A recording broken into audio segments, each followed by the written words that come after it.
इंसान को दुनिया में जिंदा रहने के लिए कई तरह के पापड़ बेलने पड़ते हैं, लेकिन जब सामूहिक रूप से यह काम किया जाए तो वो कहलाता है लिज्जत पापड़। जी हाँ, ये वही नाम है जो हमारे परिवारों में दशकों से लिया जा रहा है। जब भी राशन की लिस्ट तैयार होती है तब उसमें लिज्जत पापड़ का नाम जरूर लिखा जाता है। आखिर हो भी क्यों ना, भारत में पापड़ का पर्याय लिज्जत ही तो है।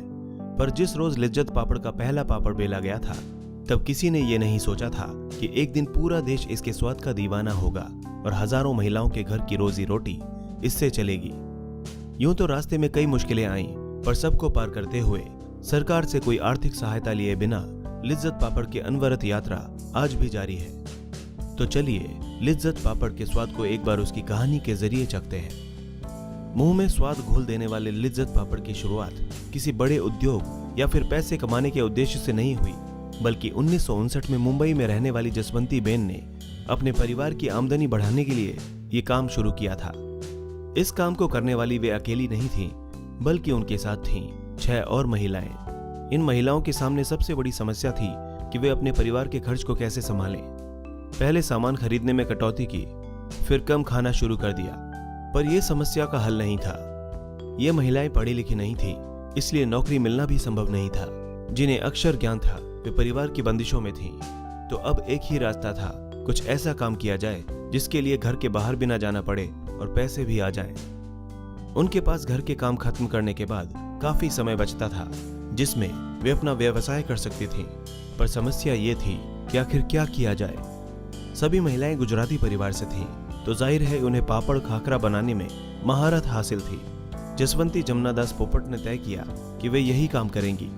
उनके साथ शामिल हुई पार्वती बेन, रामदास ठोडानी, उजम बेन नारायण दास कुंडलिया, बानू बेन तन्ना, लागू बेन अमृतलाल गोकानी और जया बेन विठलानी। उनके साथ एक और महिला थी जिसे पापड़ों को बेचने की जिम्मेदारी दी गई थी। व्यवसाय तय हो चुका था, पापड़ बनाने की विधि भी सभी को पता थी। क्योंकि ये महिलाओं वाला काम था, इसीलिए परिवार ने भी रोक टोक नहीं की। अब समस्या थी तो बस ये कि पैसे कहां से जुटाए जाए, जिसका इंतजाम करने के लिए सातों महिलाएं सर्वेंट ऑफ इंडिया सोसाइटी के अध्यक्ष और सामाजिक कार्यकर्ता छगनलाल पारेख के पास पहुंची। छगनलाल को महिलाओं के व्यवसाय से ज्यादा उनके साहस को देखकर खुशी हुई। बिना देर किए छगनलाल ने इन महिलाओं को 80 रुपए उधार दे दिए। रुपए उधार देने के बाद छगनलाल ने महिलाओं को एक फर्म के बारे में बताया जो घाटे में चल रही थी और अपनी मशीनें बेच रही थी। छगनलाल के कहने पर वहां जाकर महिलाओं ने पापड़ बनाने की एक मशीन खरीद ली और साथ में खरीदा वो सामान जो पापड़ बनाने के लिए जरूरी था। 15 मार्च 1959 वो दिन था जब लिज्जत का पहला पापड़ बेला गया। महिलाएं मशीन लेकर अपनी घर की छत पर पहुंची। 2 महिलाएं मशीन सेट कर रही थीं, बाकी पापड़ बनाने के लिए आटा लगाने लगी। एक महिला ने पॉलीथीन तैयार की जिसमें पापड़ों को रखा जा सके।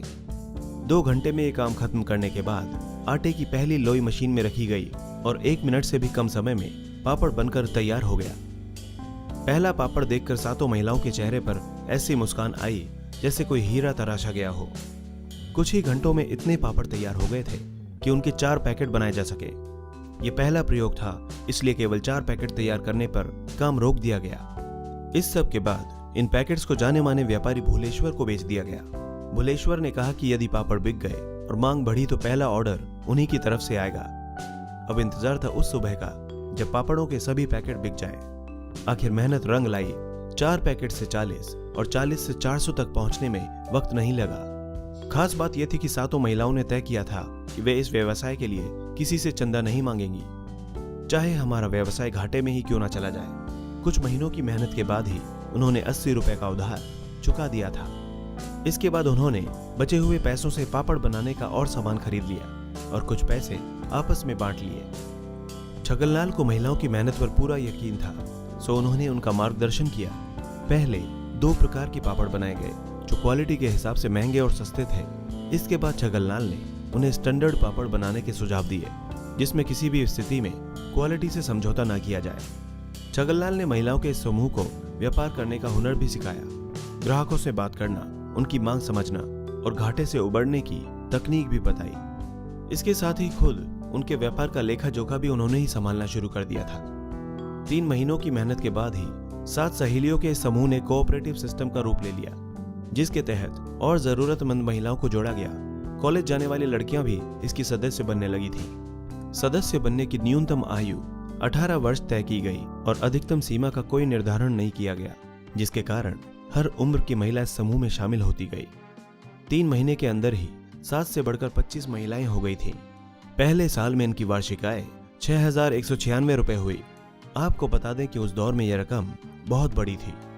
साल के 8 महीने तो व्यापार अच्छा हुआ, पर बारिश के कारण 4 महीने ठप रहे।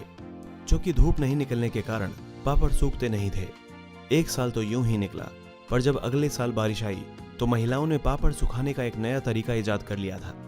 वे पापड़ों को खाट पर सुखाती और उसके पास स्टोव जला देती थीं, जिसकी गर्मी से पापड़ सीलने से बच जाते थे। यानी दूसरी बार उन्होंने पूरे साल काम किया था। पापड़ों के व्यवसाय को बढ़ाने के लिए उन्हें किसी विज्ञापन की जरूरत नहीं पड़ी, क्योंकि पापड़ों का स्वाद ही इतना अच्छा था कि सभी इसकी तारीफ करने लगे। 2 साल के भीतर ही मुंबई के अलावा आसपास के गांव कस्बों में भी इन पापड़ों की महक पहुंच गई। महिलाओं के काम की तारीफ के साथ साथ अखबारों ने भी उनके बारे में बहुत से प्रेरणादायी आर्टिकल लिखे। देखते ही देखते समूह में सदस्यों की संख्या 100 से 1000 तक पहुंच गई। व्यापार इतना बढ़ गया था कि एक छत कम पड़ने लगी थी। इसलिए समूह की महिलाओं को सलाह दी गई कि वे अपने घर से ही काम करें। 1962 में ग्रुप ने अपने पापड़ का नामकरण किया और यह नाम था लिज्जत पापड़। इस नाम को रखने के पीछे भी एक कहानी है। लिज्जत गुजराती शब्द है जिसका अर्थ स्वादिष्ट होता है। पापड़ के नामकरण के लिए एक प्रतियोगिता रखी गई, जिसमें सभी महिलाओं ने अपनी पसंद के नाम एक पर्ची पर लिखकर डाले। लिज्जत नाम देने वाली धीरजबेन रूपारेल इस प्रतियोगिता में विजयी रहीं। उन्हें इस नाम के लिए 5 रुपए की इनामी राशि भी दी गई थी।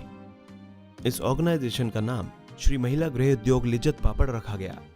काम अच्छा चल रहा था और धीरे धीरे वे महाराष्ट्र के सीमावर्ती राज्यों के शहरों तक पापड़ को पहुंचा चुकी थी। 1962-63 में इस ग्रुप की वार्षिक आय 1,82,000 तक पहुंच गई थी। 1966 में लिज्जत कंपनी को रजिस्टर किया गया।